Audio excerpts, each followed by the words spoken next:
Julho Amarelo é uma data reservada para a conscientização da importância das hepatites virais.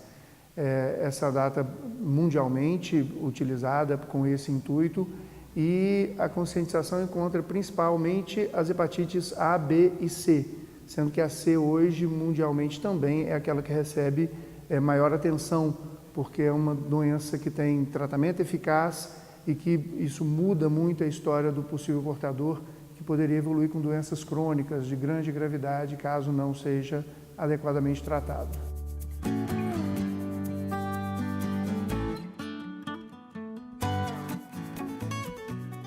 Tipos de hepatites virais mais frequentes na nossa população são as hepatites A, B e C, sendo a hepatite A uma hepatite habitualmente de evolução benigna e de pouca morbidade, pouca complicação clínica, enquanto as hepatites B e C são as que preocupam mais por evoluírem para formas mais graves e crônicas.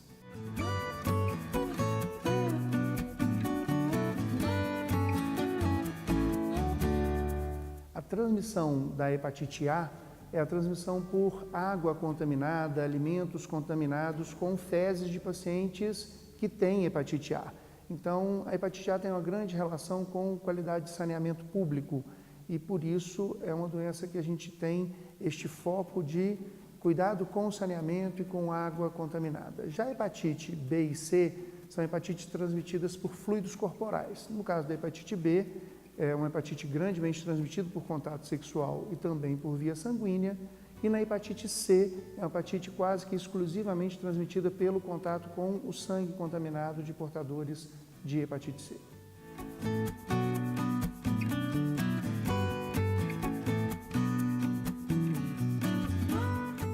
A prevenção da hepatite A é principalmente voltada para saneamento público, então isso deve, obviamente, envolver política de saúde dentro de condições sanitárias adequadas. Mas também a gente tem vacina, que é muito eficaz para a hepatite A, e a vacinação hoje é incluído dentro do calendário do Ministério da Saúde. Para a hepatite B, a gente também tem vacina, o que é muito eficiente, também incluído no calendário de vacinação do Ministério da Saúde. Então, essas são formas de prevenção bastante bem direcionadas. Em relação à hepatite C, a gente não tem prevenção do ponto de vista de vacinação. Portanto, a prevenção é o cuidado com o sangue contaminado, principalmente em usuários de droga que compartilham seringa ou pessoas que utilizam material de pequenos procedimentos, manicure, procedimentos dentários que não são adequadamente esterilizados. Essa é uma forma de cuidado maior para a contaminação da hepatite C.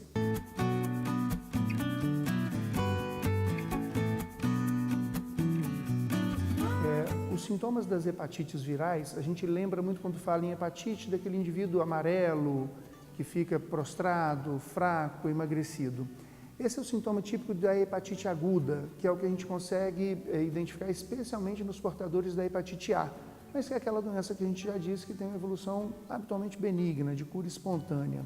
O grande problema para a gente é que as hepatites B e C, na sua enorme maioria das vezes, é totalmente assintomática, o paciente não sente nada, então ele não tem nenhum alerta para que busque o médico para fazer o diagnóstico. Quando essas doenças, hepatite B e C, apresentam algum sintoma clínico, habitualmente elas já estão muito avançadas, em fase de cirrose hepática, e isso faz com que o médico só consiga o diagnóstico desse paciente numa fase muito tardia, onde eu ainda posso tentar controlar o vírus, mas a doença do fígado já é grave, o indivíduo já tem habitualmente cirrose e às vezes até as suas complicações, como câncer de fígado.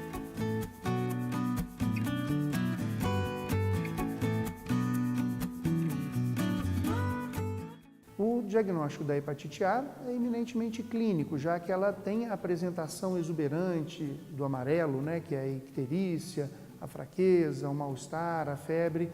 Essa é uma doença que a gente tem um diagnóstico clínico fácil e isso é comprovado também por exames laboratoriais. As que mais preocupam a gente são os diagnósticos da hepatite B e especialmente da hepatite C, já que essas são silenciosas.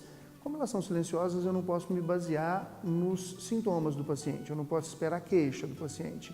Portanto, o ideal é que os pacientes que se considerem em risco, ou seja, risco para a hepatite B, como a gente disse, risco de transmissão sexual, Atividade sexual sem uso de preservativo é uma exposição ao risco para hepatite B. E exposição à contaminação com sangue, uso de drogas endovenosas, contaminações com materiais de pequenos procedimentos também, esses pacientes que têm risco para hepatite B. E aqueles do risco da hepatite C, que é especialmente transmissão sanguínea, e aí chama muito atenção, uso de droga endovenosa, uso de também materiais de pequenos procedimentos, como os de manicure, e os pacientes que foram transfundidos de sangue antes de 1994, quando os bancos de sangue não tinham como fazer controle adequado da contaminação do sangue pelo vírus C. Esses pacientes devem procurar o médico para que faça o diagnóstico pelo exame de laboratório. Os exames são simples, o SUS disponibiliza isso na sua rede pública, com testes, sejam eles testes de exames de sangue convencionais ou até mesmo os testes rápidos, que são feitos com simples punção da ponta do dedo com a coleta de gota de sangue, que define se o indivíduo tem hepatite B ou hepatite C. Essas doenças são importantíssimas de que o paciente busque o seu diagnóstico através de consulta médica para que se façam esses exames. A gente não deve esperar ter sintoma para procurar esse diagnóstico e sim buscar pelo exame que confirme isso para que a gente possa tratar esse indivíduo precocemente.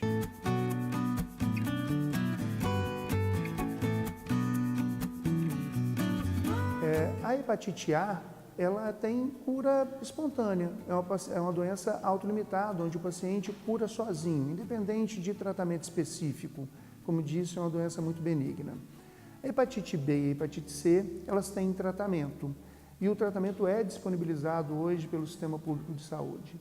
Vale a pena chamar bastante atenção em relação à enorme mudança que a gente teve em relação ao tratamento da hepatite C.